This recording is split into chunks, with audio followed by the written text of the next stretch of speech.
Good morning, everyone. It's truly an honor to be here. First, allow me to introduce myself. My name is Viet Dung, and currently I'm a student at Mộc Lị High School, situated in Mộc Châu District, Sala Province. And I'm passionate about exploring how we can find balance in today's digital world. Do you know that in Vietnam, approximately 40,000 people take their own lives each year, according to WHO data, with a significant portion resulting from depression? The first time I came across this statistic, I was shocked and asked myself, how can we find a fully life in today's fast-paced world? I believe that mindfulness is a state that will help us find balance in today's digital world. However, mindfulness is something that not only young people, but everyone are missing. I'd like to share my personal story and how we, the young generation, can better understand of how to stabilize our mind in a VUCA world. Let me start my story. I grew up in a world full of opportunities, but also filled with chaos.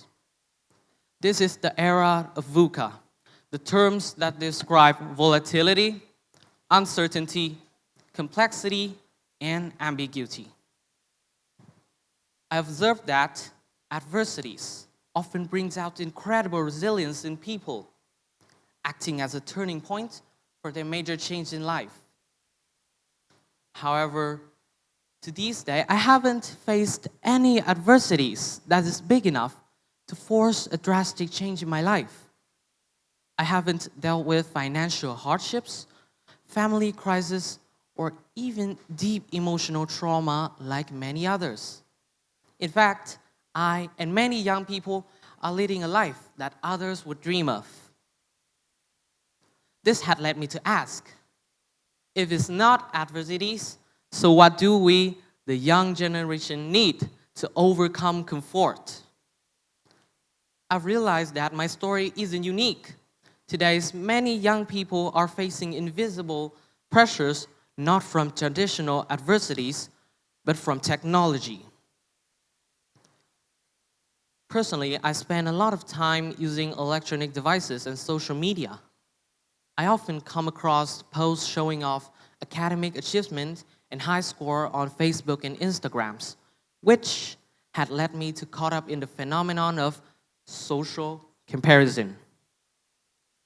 Frequently, comparing myself to others make me feel under pressure. It increases my stress, my anxiety, and lower my self-confidence. We live in a world where technological devices are an essential part of life. From phones, tablets, to social media, they bring unprecedented convenience. But at the same time, they make our mind become more chaotic than ever. With endless notification, the pressure to always stay connected, and the amount of information we consume daily. While the technologies has made our life become more comfortable, it has led many young people to neglect their mental health, considering it's something easy to maintain. As a result, their mental states become unstable, making them more vulnerable to external changes. In the United States, surveys revealed that the numbers of self-harm attempts among teenagers increased by 25% from 2009 to 2017. A 2016 study by Raman Moshabai, a professor at Bloomberg School of Public Health at Johns Hopkins University, found a nationwide decline in mental health, with the rate of major depressive episodes rise by 31%. Let me illustrate this with a simple experiment. Imagine you holding a bottle in your hand. The water represents our mind, clear and bright. And then you add sand and gravel into it. symbolizing the pressure from a digital world. And then shake the bottle. What happens?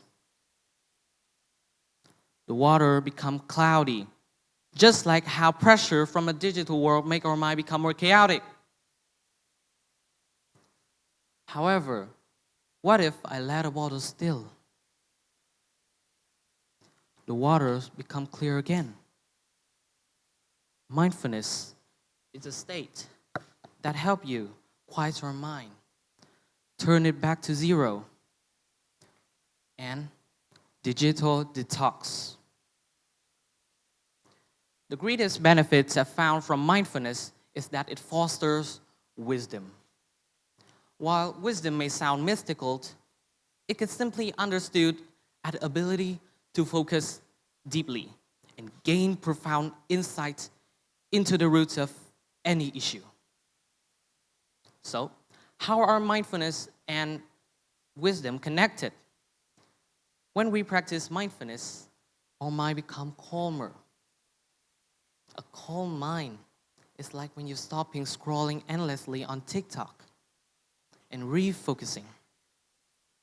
A common situation is that when you're facing an important exam but cannot seem to put our phone down, we keep telling ourselves that just more one videos, but few can follow through.